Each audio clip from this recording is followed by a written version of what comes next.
Hi everyone, good morning all of you. नमस्कार, मैं मोहम्मद शहजाद, आपका अपना साथी, आपके इस ऑनलाइन प्लेटफॉर्म वेदांत कोचिंग क्लासेस के यूट्यूब चैनल पर ढेर सारा अभिनंदन और स्वागत करता हूं। मेरे प्यारे बच्चे, आज हम लोग क्लास 12 फिजिक्स का शुभारंभ करने जा रहे हैं। आई होप मेरे द्वारा पढ़ाया गया जो भी कंटेंट आपको मिलेगा वो आपको समझ में आएगा। तो इस वीडियो को आप ज़्यादा से ज़्यादा शेयर कीजिएगा, कमेंट कीजिएगा और लाइक कीजिएगा, और अपनी क्यूरीज को कमेंट में बताइएगा क्या मेरा पढ़ाया हुआ कंटेंट आपको समझ में आ रहा है या नहीं आ रहा है। तो लेट्स गो यार, चलते हैं। आज फिजिक्स देखते हैं, क्लास 12 कक्षा 12, जो कि हमारे यूपी बोर्ड और सीबीएसई बोर्ड में आता है। तो मेनली यहाँ पे हम यूपी बोर्ड को टैकल करेंगे। हिंदी मीडियम अभ्यर्थियों के लिए एक गुड चांस होगा कि वो एक छोटे से छोटे वीडियो से अपने नॉलेज को क्या कर सकें, बढ़ा सकें, और अच्छे से अच्छे कंटेंट को लेकर अपने एग्जामिनेशन में अच्छे से अच्छे मार्क्स को अचीव कर सकें। तो लेट्स गो यार, यहाँ पे देखो लिखा हुआ है फिजिक्स क्लास 12। ये क्या है आपका फिजिक्स क्लास 12, ये लिखा हुआ है। और यहाँ पे chapter number 1 electric charge and field आपको दिख रहा होगा, वैद्युत आवेश तथा क्षेत्र। सबसे पहले मेरे प्यारे बच्चों, मेरे प्यारे विद्यार्थियों, आप ध्यान से यहाँ पर देखिएगा कि जो हमारा ये चैप्टर होगा ये किस यूनिट में आएगा। तो यूनिट नंबर फर्स्ट में हम लोग पढ़ रहे हैं, ये यूनिट नंबर फर्स्ट में, ठीक है। तो जो हमारा यूनिट फर्स्ट है, उस यूनिट फर्स्ट का जो नाम है वो क्या नाम है, पहले ध्यान से देखो। स्थिर विद्युतिकी है। क्या है? स्थिर विद्युतिकी, ठीक है, जिसको हम लोग इंग्लिश में क्या कहते हैं, इलेक्ट्रोस्टैटिक, ठीक है। यानी आप कह सकते हो इसको इलेक्ट्रोस्टैटिक है। अब इस इलेक्ट्रोस्टैटिक के बारे में हम लोग सीखेंगे, व्हाट इज इलेक्ट्रोस्टैटिक्स, ठीक है। यानी स्थिर विद्युतिकी क्या होता है। जैसे कि आपको पता होगा, आपने क्लास 12th में कुछ सीखा होगा। क्लास 12th से पहले आपने कक्षा 10 में पढ़ा होगा, क्या इलेक्ट्रिसिटी के बारे में पढ़ा होगा, विद्युतिकी के बारे में पढ़ा होगा। तो सबसे पहले मैं आपको एक डायग्राम छोटा से बनाता हूं। ये हमारे पास क्या है, एक डायग्राम है। मेरे प्यारे बच्चों, ये दिख रहा होगा ना आपको, एक बार थम्स अप कर दो यार, दिख रहा है? आ जाओ यहाँ पे, थोड़ा एनर्जी दिखाओ, एनर्जी। अगर आप एनर्जी दिखाओगे तो मेरे अंदर भी क्या आएगी, एनर्जी आएगी। यहाँ पे मैं आपको एक छोटा सा डायग्राम बनाता हूं। अगेन यार देखते हैं।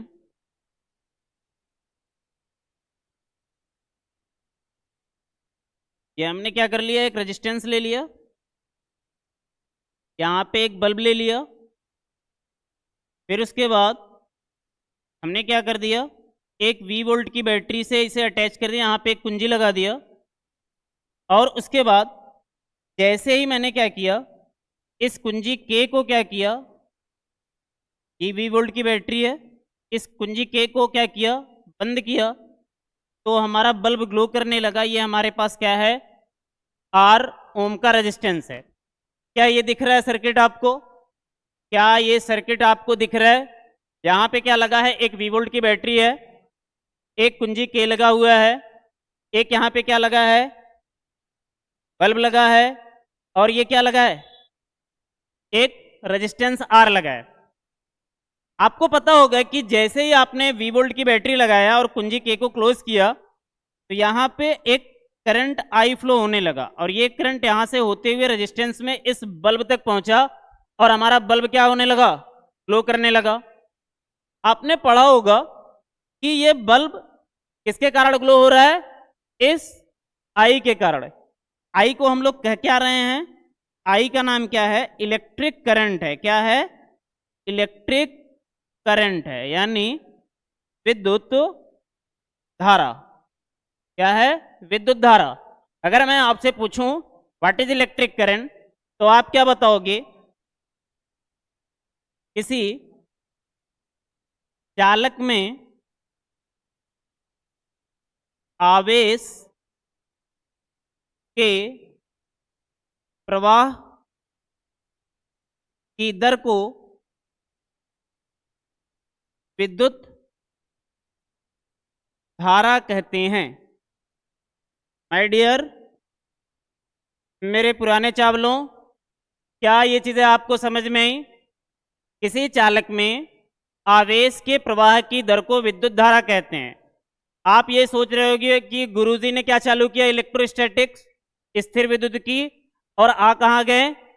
विद्युत धारा पे। तो थोड़ा सा पेशेंस रखो, मैं आपको वहीं पर लेकर आता हूं।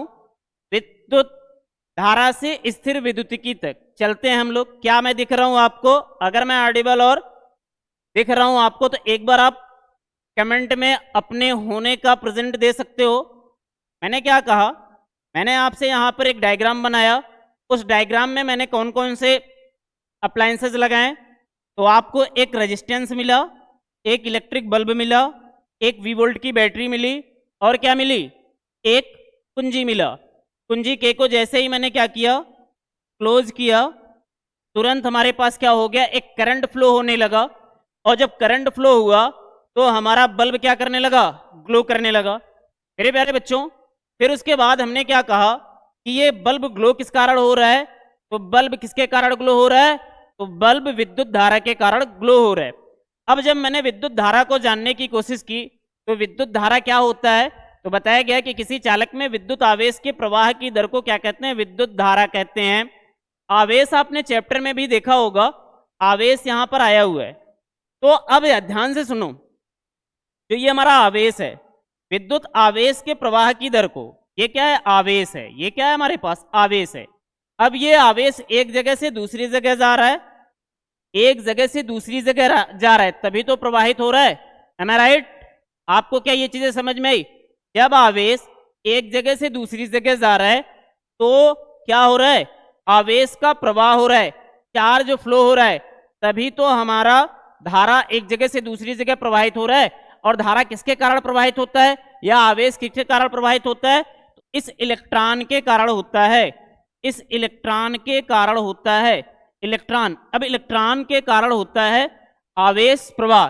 यानी आपको पता चला कि जो इसमें आवेश है, जो इस सर्किट में चार्ज है, वो क्या है? मूवेबल है, यानी वो गतिक अवस्था में है, एक जगह से दूसरी जगह जा सकता है। क्या ये चीजें समझ में आई?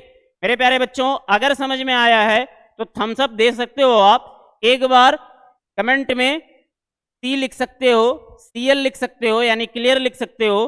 अगर ये चीजें क्लियर है तो फिर से एक बार देखो कि जो यहाँ पे आवेश है वो क्या है? मूवेबल है, यानी एक जगह से दूसरी जगह जा रहा है, गति की अवस्था में है।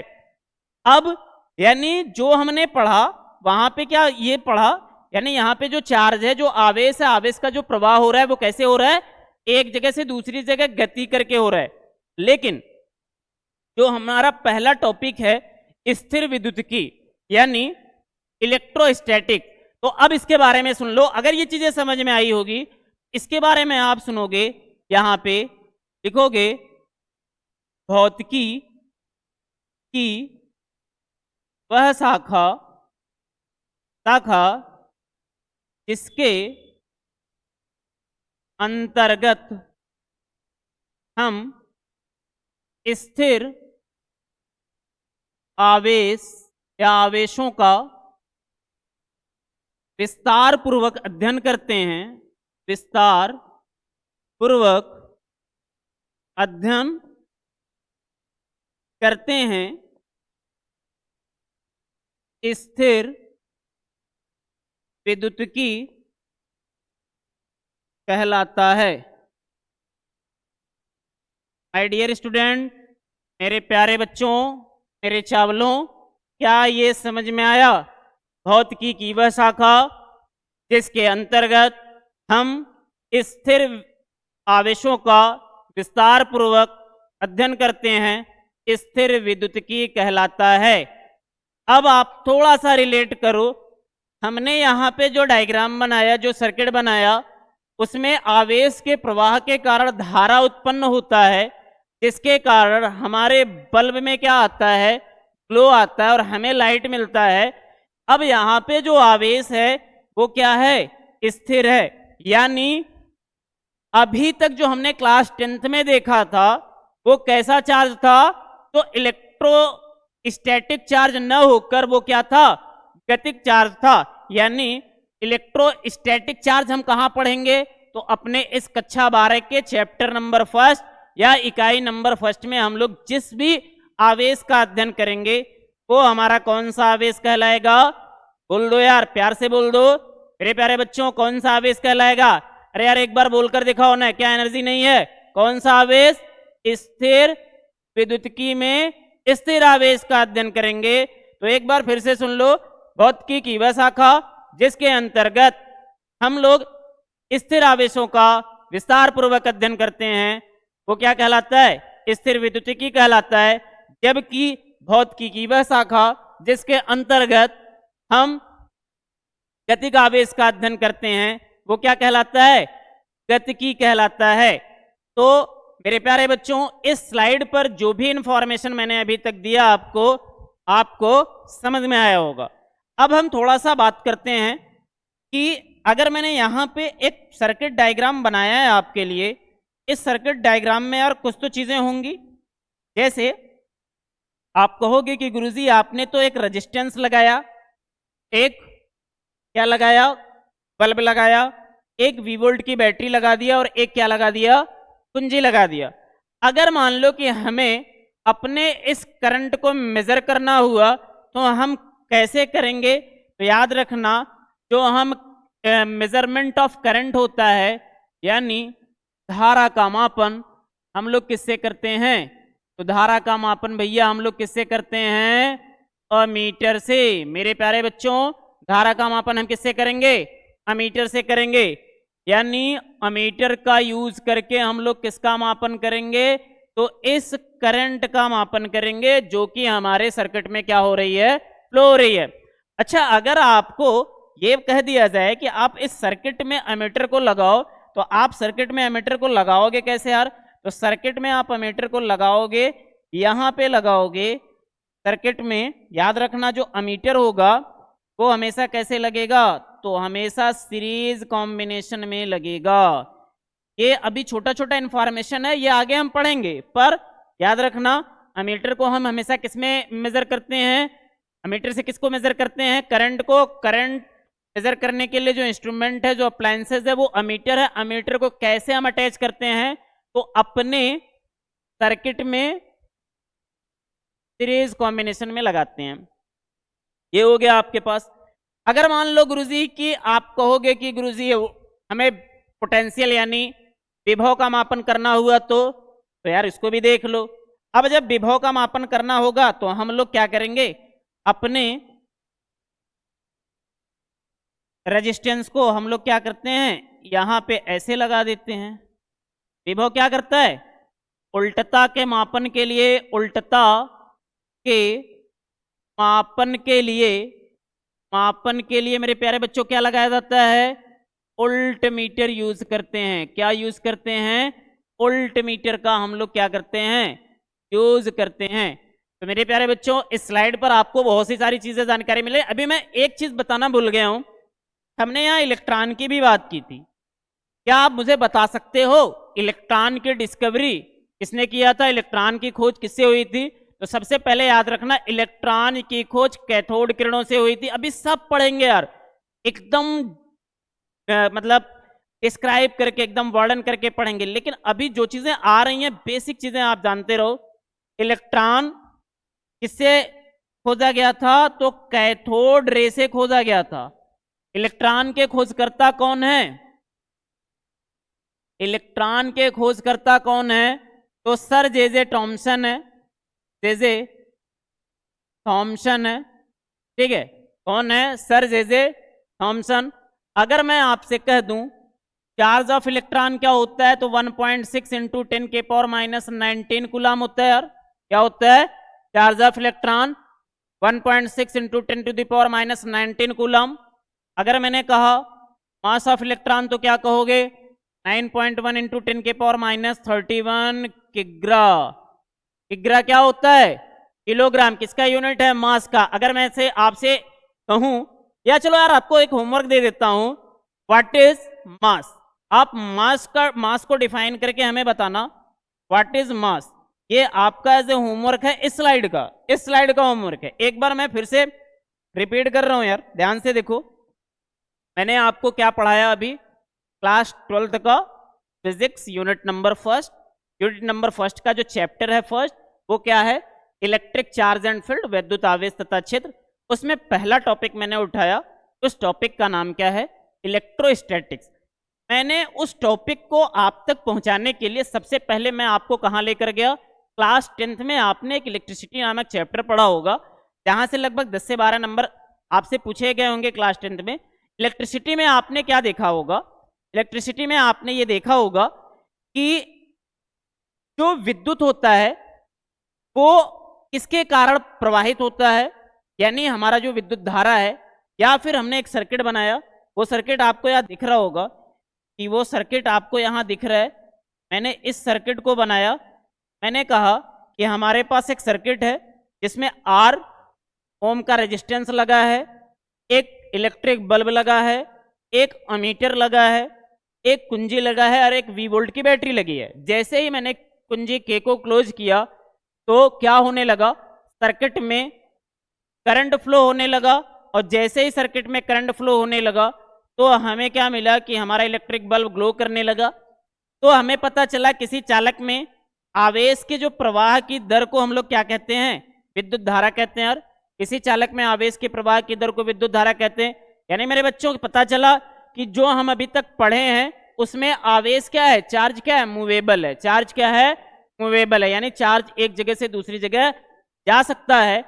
तो यहां पे जो हम पढ़ रहे हैं वो क्या है, स्थिर विद्युतिकी पढ़ रहे हैं। स्थिर विद्युतिकी का मतलब इलेक्ट्रोस्टैटिक, जो स्थिर अवस्था में है। तो भौतिकी की वह शाखा जिसके अंतर्गत स्थिर आवेशों का विस्तार पूर्वक अध्ययन करते हैं, स्थिर विद्युतिकी कहलाता है। यानी इकाई नंबर फर्स्ट में कक्षा 12 के भौतिकी विज्ञान या भौतिक विज्ञान में हम लोग यूनिट फर्स्ट में जिस चार्ज का स्टडी करेंगे वो क्या होगा, रेस्ट पोजीशन वाला चार्ज होगा, या इलेक्ट्रोस्टैटिक चार्ज का हम लोग क्या करेंगे, स्टडी करेंगे। फिर उसके बाद मैंने बताया कि जो धारा का मापन होगा वो धारा का मापन किससे हम लोग करते हैं, अमीटर से करते हैं।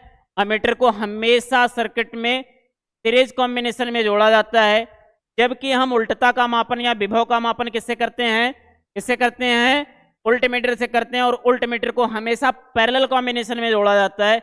जब हम बात करते हैं इलेक्ट्रॉन की यार, तो इलेक्ट्रॉन किससे निकलता है, तो इलेक्ट्रॉन कैथोड किरणों से निकलता है, जो कि आपने क्लास 11 में बहुत अच्छी तरीके से पढ़ा होगा। इलेक्ट्रॉन की खोज किसने किया था, तो यार इलेक्ट्रॉन की खोज सर जे थॉमसन ने किया था। कब किया था, इसको मैं लिखना भूल गया, मैं लिखकर बता देता हूं यार। इलेक्ट्रॉन की खोज कब हुई थी, 1897 में हुई थी, 1897 में हुई थी। किसके द्वारा किया गया था, सर जे थॉमसन के द्वारा किया गया था। चार्ज ऑफ इलेक्ट्रॉन कितना होता है, 1.6 इंटू 10⁻19 कूलाम होता है, जबकि मास ऑफ इलेक्ट्रॉन कितना होता है, 9.1 इंटू 10⁻31 केजी होता है। मैंने आपसे पूछा व्हाट इज मास, अगर आप कमेंट में आंसर दे दोगे, कमेंट में आंसर दे दोगे तो मैं भी समझूंगा कि यार आपको ये टॉपिक समझ में आ रहा है। एक मिनट रुको यार, ये मैं इस चीज को सही करता हूं। मैंने आपसे कहा कि आप चार्ज मास को क्या कर लो, मास का आंसर कमेंट में दे दो। व्हाट इज मास, द्रव्यमान किसे कहते हैं। अगर आप इसे देते हो तो मैं भी थोड़ा सा बूस्ट फील करूंगा कि मेरे जो नए चावल हैं या पुराने चावल वो क्लास 12th के फिजिक्स में इंटरेस्ट ले रहे हैं। तो क्या मेरे प्यारे बच्चों, इस स्लाइड पर जो आपके सामने दिख रहा है, क्या इसमें जितनी भी इंफॉर्मेशन मेरे द्वारा दी गई है, क्या ये चीजें आपको समझ में आई है। अगर समझ में आई है तो कमेंट बॉक्स भर दीजिए यार, क्लियर क्लियर क्लियर सर करके। हम चलते हैं नेक्स्ट स्लाइड पर। अब हम बात करते हैं किसकी, वैद्युत आवेश की बात करते हैं। ये दिख रहा होगा स्लाइड, न्यू स्लाइड है। चैप्टर आपका है वैद्युत आवेश तथा क्षेत्र। उस चैप्टर में पहला है इलेक्ट्रिक चार्ज, इलेक्ट्रिक चार्ज, आपने इलेक्ट्रिक चार्ज के बारे में पढ़ा होगा, वैद्युत आवेश के बारे में आप बहुत अच्छी तरीके से पढ़े होंगे। वैद्युत आवेश के बारे में आप बहुत अच्छी तरीके से कक्षा 10 में पढ़े होंगे। हिस्ट्री ऑफ चार्ज भी पढ़े होंगे। यहाँ हिस्ट्री ऑफ चार्ज में नहीं डिस्कस कर रहा हूँ। अगर आपको लगता है कि हिस्ट्री ऑफ चार्ज डिस्कस करना चाहिए तो कमेंट में आप बता देना। सबसे पहले हम यहाँ पे चार्ज को देखते हैं, चार्ज क्या होता है। तो याद रखना यार, चार्ज इज द बेसिक और fundamental properties of any substance, properties of any substance. ठीक है, मैटर सब्सटेंस क्या बताया गया? चार्ज इज द बेसिक और fundamental properties of any substance. नहीं समझ में आया होगा ना, अब इसको हिंदी में लिखकर बताता हूं तो शायद ज्यादा समझ में आएगा। ठीक है, यहां पे क्या बताया गया? आवेश किसी भी पदार्थ का मूलभूत, किसी भी पदार्थ का मूलभूत गुणधर्म होता है। किसी भी पदार्थ का मूलभूत, किसी भी पदार्थ का मूलभूत गुणधर्म होता है। मेरे प्यारे बच्चों, क्या बताया गया? आवेश किसी भी पदार्थ का मूलभूत, क्या कर रहा है यार, सॉरी,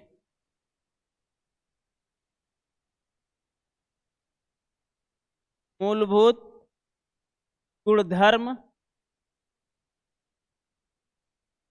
होता है। ठीक है, जहां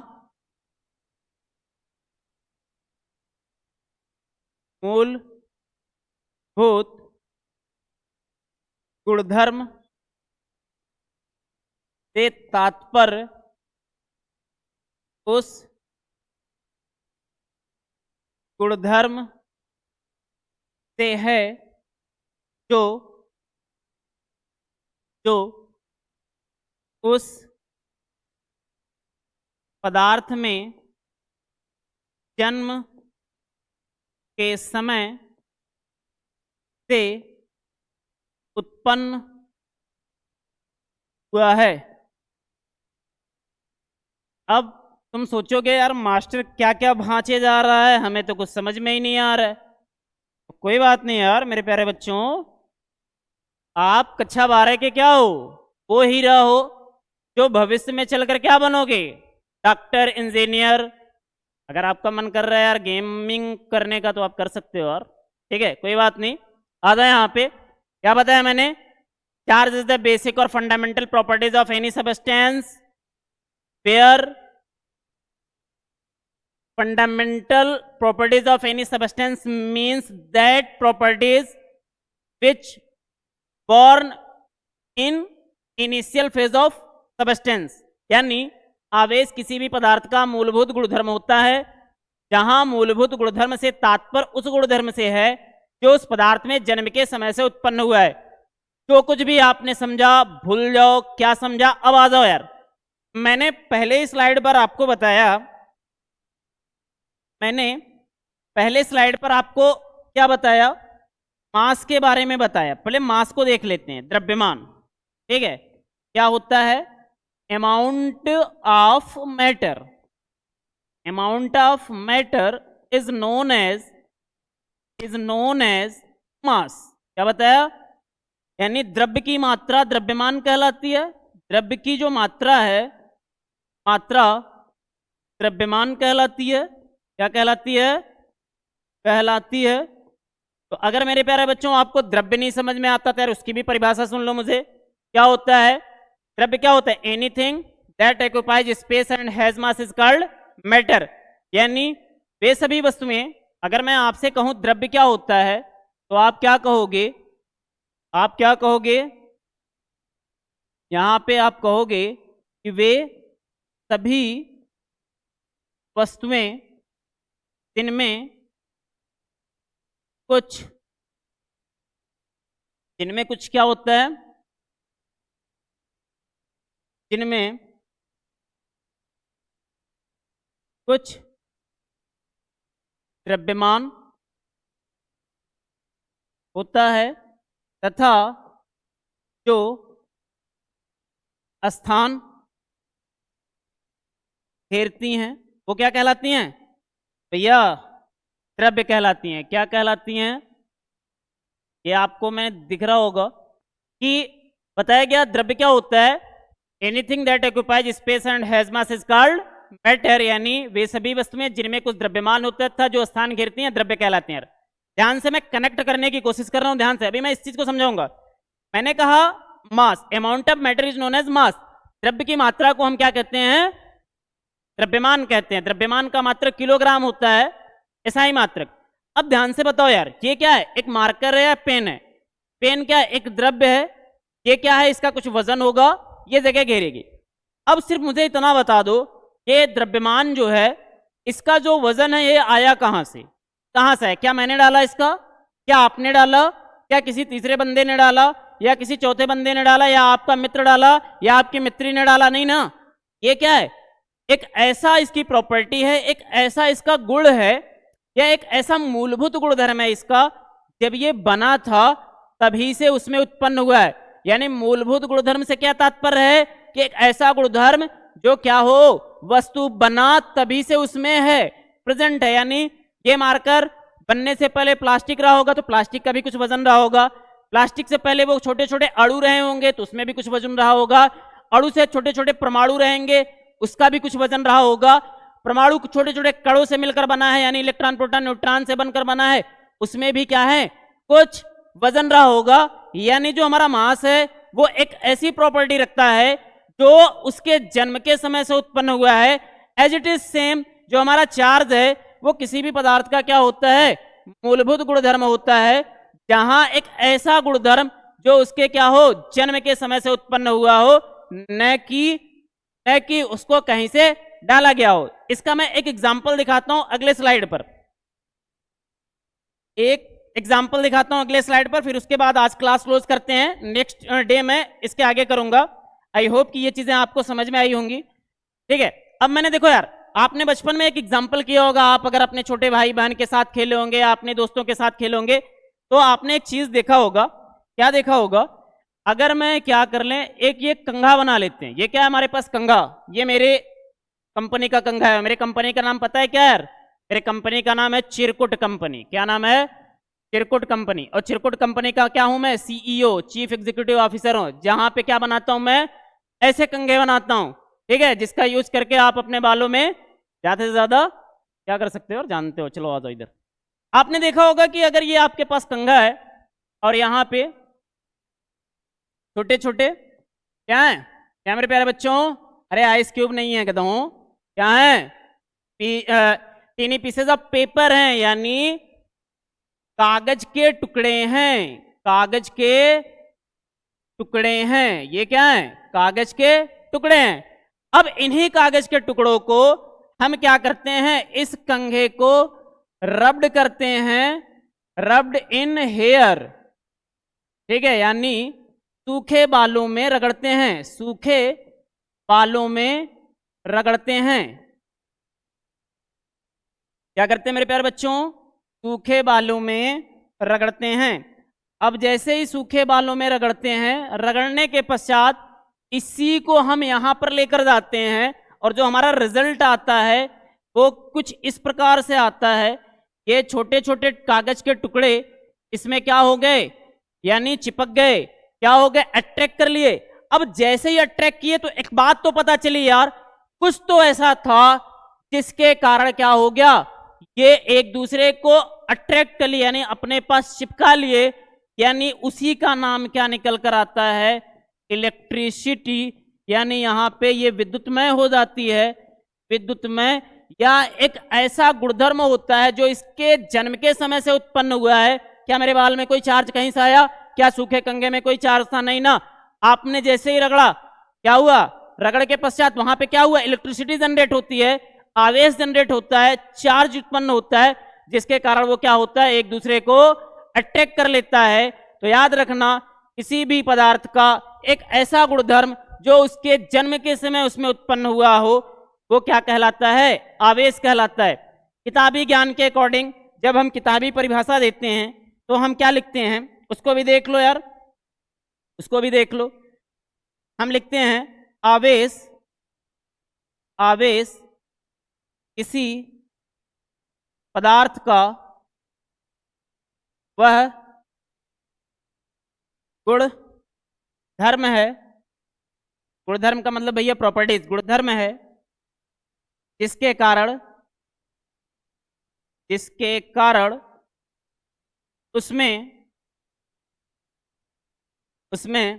विद्युत तथा चुंबकीय प्रभाव उत्पन्न